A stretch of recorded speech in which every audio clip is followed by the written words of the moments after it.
active doing. So whatever it is that you want, if you want to learn something new, you've got to do it. You do it. And then you look at what happened, and you say to yourself, okay, I'm going to get some feedback from my results, and that's where the true inner learning comes from.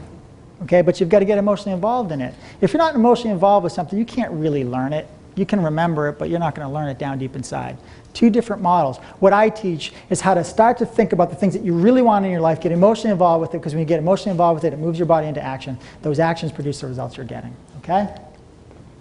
So there are 7 levels of awareness I want to share with you. Most people are hovering around a very, very low level of awareness, okay? Animal, fight, or flight. It's called animal. This is where we react to everything that's going on around us. So think about this for a moment. An animal reacts to everything. My dog, if my dog is sitting in the yard and a bird flies by, my dog reacts to the bird. If my dog hears a dog barking off in the distance, my dog starts barking in the distance. If a fly is flying around my dog is going nuts about the fly. They react, right? This is a very low level of awareness. It's fight or flight. Many of you go here once in a while. Some of you might be here a lot, okay? Not a good place to be. It's like when somebody cuts you off in traffic, what do? Jesus, you flip out, right? That's reacting versus responding, right? You got to be at a much higher level. So let's go through these levels. The masses is follow the crowd and conform. Follow the crowd and conform. Think about this. Most people are following the crowd. And you look at them, they're all going this way. They're going the wrong way. But because there's a lot of them, we think they must be right, right? They're not right. It's the 3% that are going this way that are right. But we follow and conform, okay? Aspiration, this is where you're with the masses, but you have a desire, but no action. You know what, I don't want to be with you anymore. I want to go do something different. You have the desire to do it, but you don't do it. You're aspiring to do it, but you don't actually do it. Now as individual, a higher level of awareness. You're expressing your uniqueness. You actually decided that you're going to do it. I'm getting away from the masses. I'm breaking away. This is a very hard place to stay at. You know why? Because the people that love you the most try to pull you back down into the mass. They keep pulling you down, saying, no, you're not going anywhere. You're not going anywhere. That's not going to work. You can't do that. You're not smart enough. You don't have enough money. You're too young. You're too old. And they pull you down. The next one is discipline. Give yourself a command and keep it. Give yourself a command and keep it. How many people get that discipline that they actually give themselves a command and keep it? Most people don't. But this is where you start to truly begin to have success in your life. The next one is experience, real learning. Now you're doing, you're experiencing, and you're really learning. And the highest level is mastery. It's respond versus react. This is where you're responding versus reacting. This is where the masters live. Now, people go up and down this all the time. Those people that are truly successful, they stay up here in these top 3 all the time. They're disciplined, they're experiencing, and they're responding versus reacting. I'll tell you a quick story about how people can go up and down very, very quickly, okay? I try not to, but my wife said to me the other day, she's like, you know what, I should video record this, because I was freaking out about something. She said, you just dropped way down into this, and I do. But what's good is that I know it, and I get right back up. Some of you stay down there forever, and you're really upset and disappointed with things that are going on around you. I find myself falling down there, very low level of awareness, and I'm like, whoa, I can't be here. And not because I'm worried about what people think, because it's not comfortable there. It doesn't feel good to be there. So I'll share a story with you. I worked for a large dealership group. And at that dealership group, there was a gentleman. He was the vice president of the company. His name was Arthur. A really, really great guy. He took care of me. He took care of me. And I grew exponentially in that company. And it was because he would take care of me. Now, he's the vice president of the company. So you have to imagine that he's a pretty disciplined guy. He's got a lot of experience. And he responds versus reacting, because you don't become a vice president of a large group like that, or dealership group, without having a high level of awareness.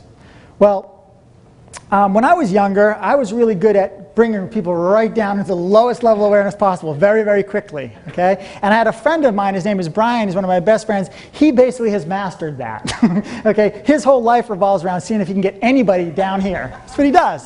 He takes joy and pride in that, okay? So here we are, we're at the dealership, and the manufacturer of the automaker, they made the dealership buy this oven, a $3,000 oven. It was like a convection oven. And they made us put it in the shop. And the reason why we had to have this oven is because they thought that we were going to need it to heat up these cylinder heads of an engine. They said, we're going to have to heat up the cylinder heads because there's something wrong with them, and we're going to have to do some work to them. And there was a whole reason behind it. Well, the issue with the cylinder head never came about. So we had this $3,000 oven sitting in the shop right near my bay where my lift was, and it never had been used. It was there for months and months. So it was a big, we would mock them. We would say stuff to the vice president all the time. Oh, why'd you spend $3,000 on this thing? It's not worth anything. It's been sitting here for months. So I thought it would be really smart and fun one day. It was Thanksgiving week, and I thought that I would bring a turkey in. And I would cook a turkey in this oven in the shop. Okay, now in the shop. Okay, now think about this. So my wife helps me stuff a turkey. I had some of the other guys bring some fixings, and we had all things going on, right?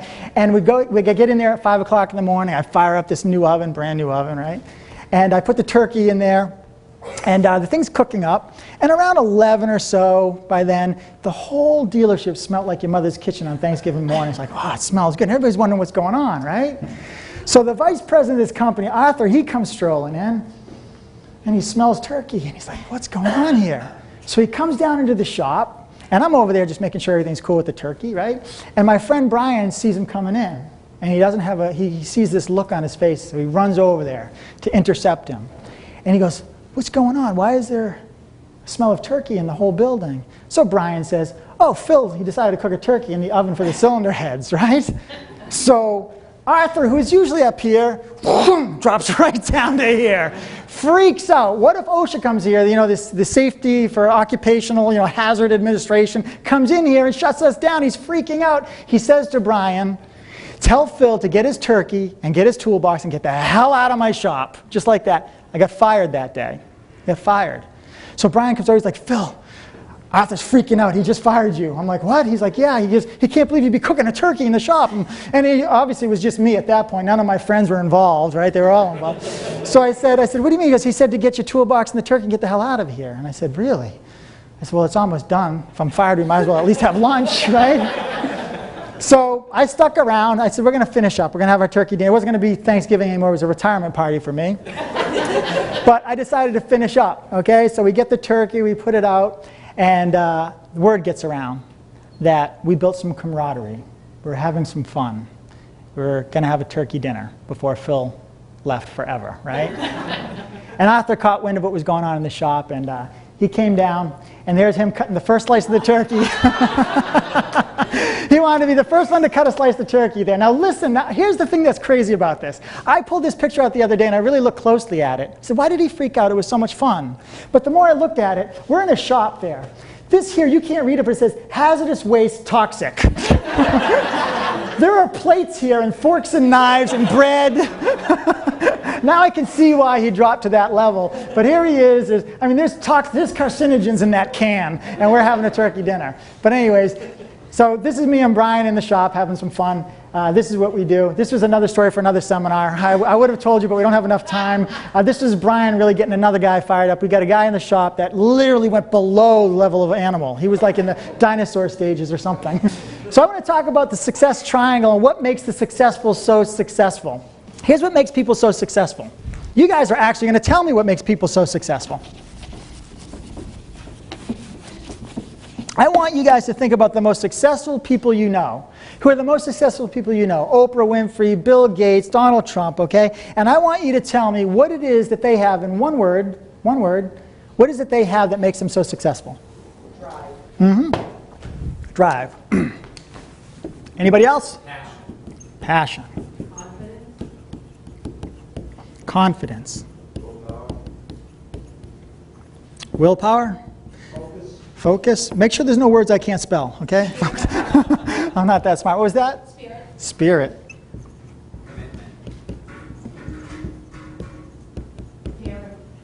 Caring. Positive. Anything else? 1, 2, 3, 4, 5, 6, 7, 8, 9. What was that? Discipline. Now, we have about 10 things here. I can spell that very good. We have about 10 things here, okay? Now, the way we've been taught and the way that we've been trained in school or at work, all of our corporate training and everywhere you've been, we get trained on a few things. We get trained on skills and tactics and knowledge. And if we have skills and tactic trainings and we have knowledge, okay, we're going to be successful. But you all just told me what the most successful people have that have made them so successful. So let's label all these either skills and tactics, knowledge, or attitude, okay? You guys help me out here. So what's discipline? Is that an attitude, a skill, or a tactic, or knowledge? Skill, attitude, skill. Attitude. I'm going to do both. Attitude and skill. How about drive? How about passion? How about confidence? How about will? Attitude. Focus. Spirit. Commitment. Attitude. Caring. Positive. Attitude. So you know what? I'm going to give you this one. So we've got 1, 2, 3, 4, 5, 6, 7, 8, 9, 10 things that you told me that successful people do to have success the way they are.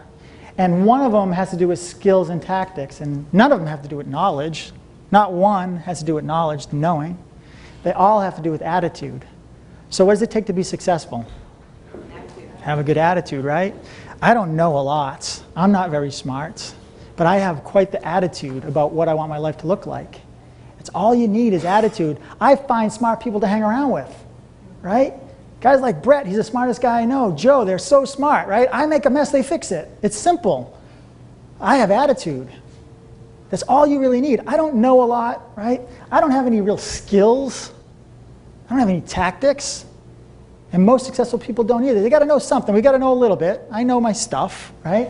And I got to have some skills and some tactics. But that's not what makes people successful. These are the things that make people successful. Okay? So in order to develop these character traits, you want to look at who you're hanging around with. Take a look at your friends. 5 or 10 people around you.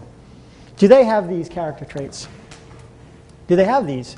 If they do, great. If they don't, you want to think about going elsewhere, right? Think about this. What are you reading? What are you feeding your mind? What are you listening to? These are all going to change your attitude, okay? What type of people do you want in your life? Let's list a few types of people that you want in your life. Anybody, if you're right now trying to get into a relationship, whether it's a loving relationship or whether it's a business relationship, what kind of people do you want in your life? So we want positive people in our life, right? We want some committed people, right? What else? Honest, right? Definitely, especially in a relationship. Caring. Energetic. Fun. Definitely want people that are fun in your life, right? Anything else? Happy.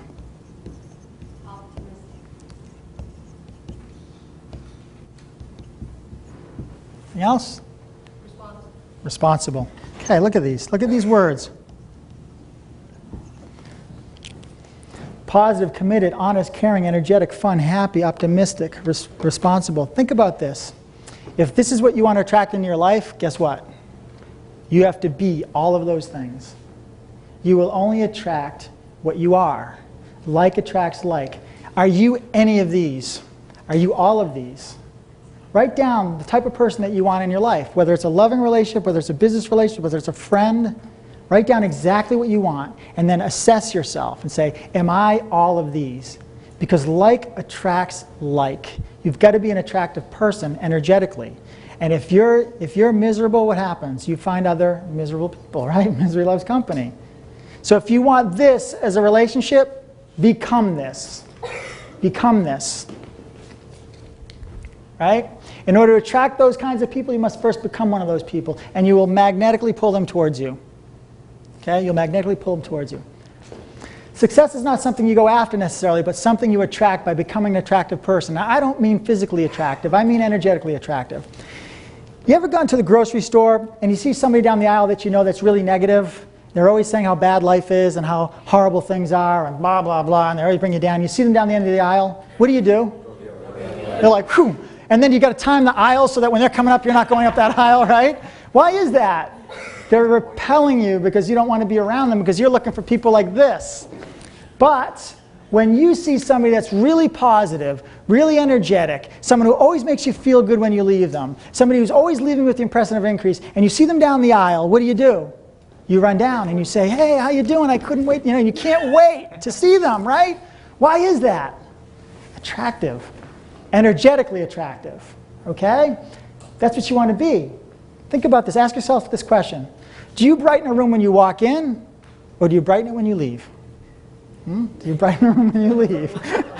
Don't be the person who brightens the room when they leave. There are a lot of people that do that. You can't wait for them to go. Okay? I have a friend who's energetically attractive. If he was here right now, okay, everyone would be attracted to him. He's not the best looking guy in the world. He's not the, or anything like that. He's not in the best shape, but he's energetically attractive. If there's a party and he's in the room, everybody's attracted to him. He's the guy that everybody runs to. Unless I come in the room, of course, right?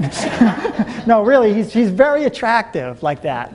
And it's because of his attitude. It's all about attitude. What he's thinking about. The two people in the grocery store, the person that's negative that you're running from, and the person that's positive, what's the difference between those two people? The way they think, their attitude. One's thinking about despair and lack and how miserable things are, and he's expressing that through his body, because we express our thoughts through our body, and I don't want to get near that person. And the other one's thinking about loving thoughts and happiness and prosperity and helping, and we're running over to meet with them. We can't wait to say hello. They're just thinking differently, that's it. So, if you have something going on in your life right now that's negative, you've got to start thinking positive so that you start to attract to you all things necessary to fulfill that image, okay?